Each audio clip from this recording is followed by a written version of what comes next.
वक्फ संशोधन बिल को संयुक्त संसदीय समिति के पास भेज दिया गया है। यह बीजेपी ने सही किया। इन्होंने नजूल भूमि कानून के विषय में भी अपने ही विधायक द्वारा ऐसी ही समिति के पास भेज दिया।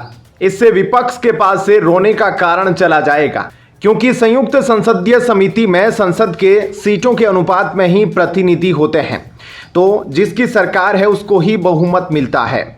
प्रधानमंत्री नरेंद्र मोदी की सरकार ने वक्फ अधिनियम 1995 में संशोधन के बहाने कांग्रेस पर उसी के हथियार से वॉर किया है। इस वॉर से कांग्रेस ही नहीं, पूरा विपक्ष चारों खाने चित हो गया है। दरअसल मोदी सरकार ने गुरुवार को लोकसभा में वक्फ अधिनियम 1995 में संशोधन संबंधी विधेयक पेश कर दिया। इसको लेकर विपक्ष उस पर आरोप लगा रहा है कि वह धार्मिक आधार पर ध्रुवीकरण की राजनीति कर रही है। इसी के जवाब में सरकार ने कांग्रेस पर करारा प्रहार किया है। दरअसल पूर्व प्रधानमंत्री मनमोहन सिंह की सरकार ने वर्ष 2005 में मुस्लिम समुदाय की आर्थिक सामाजिक स्थिति के अध्ययन के लिए एक कमेटी का गठन किया था। इस कमेटी के अध्यक्ष दिल्ली हाईकोर्ट के पूर्व चीफ जस्टिस राजिंदर सच्चर थे। इस कारण इसका नाम सच्चर कमेटी पड़ा। कमेटी में 6 अन्य मेंबर भी थे। इस कमेटी ने मुस्लिम समुदाय की स्थिति बेहतर करने के लिए कई सुझाव दिए थे। इन्हीं सुझावों में से एक को आधार बनाकर मोदी सरकार ने विपक्ष पर वार किया है।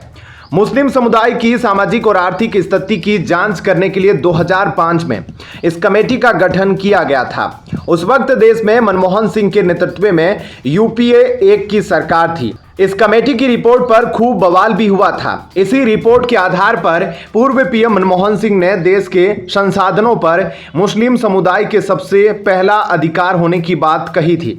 रिपोर्ट ने मुस्लिम समुदाय के शैक्षिक आर्थिक पिछड़ेपन पर प्रकाश डाला था। इसमें यह सिफारिश की गई थी कि मुस्लिम समुदाय के सामाजिक और आर्थिक उत्थान के लिए विशेष विकास योजनाएं और आर्थिक सहायता दी जाए। विधेयक पेश करने के बाद केंद्रीय मंत्री किरेन रिजिजू ने कहा कि सच्चर कमेटी के बारे में हम सभी को मालूम है। कमेटी की रिपोर्ट में कहा गया है कि वक्फ बोर्ड की जितनी भी प्रॉपर्टी है उससे सिर्फ 163 करोड़ की आमदनी होती है। अगर सही तरीके से इन संपत्तियों को मैनेज किया जाए तो इससे 12,000 करोड़ रुपए सालाना इकट्ठा हो सकते हैं। यह बातें पुराने समय की है। आज के समय में इससे और भी ज्यादा पैसे प्राप्त हो सकते हैं। इससे मुस्लिम समुदाय की स्थिति बेहतर करने में काफी आर्थिक मदद मिलेगी। सच्चर कमेटी की रिपोर्ट में कहा गया है कि बोर्ड में महिला सदस्यों को भी जगह दी जाए। इसने कहा कि बोर्ड में महिलाओं और बच्चों को भी जगह मिलनी चाहिए। सच्चर कमेटी की रिपोर्ट के आधार पर ही इस बिल को लाया गया है। अल्पसंख्यक कार्य मंत्री रिजिजू ने आगे कहा कि इस विधेयक के जरिए धार्मिक स्वतंत्रता में हस्तक्षेप नहीं किया जा रहा। इसमें संविधान के किसी भी अनुच्छेद का उल्लंघन नहीं किया गया है। वक्फ अधिनियम 1995 अपने उद्देश्य की पूर्ति में सफल नहीं रहा। हम कांग्रेस को बताना चाहते हैं कि यह संशोधन उन कार्यों को पूरा करने के लिए किए जा रहे हैं जो आप नहीं कर सके। रिजिजू ने आगे कहा कि संयुक्त संसदीय समिति ने सिफारिश की थी कि वक्फ अधिनियम 1995 का फिर से अध्ययन होना चाहिए। विपक्ष राजनीति के लिए इसका विरोध कर रहा है। ऐसे में आपका इस खबर को लेकर क्या कुछ कहना है, कमेंट सेक्शन में अपनी राय जरूर दीजिएगा। धन्यवाद।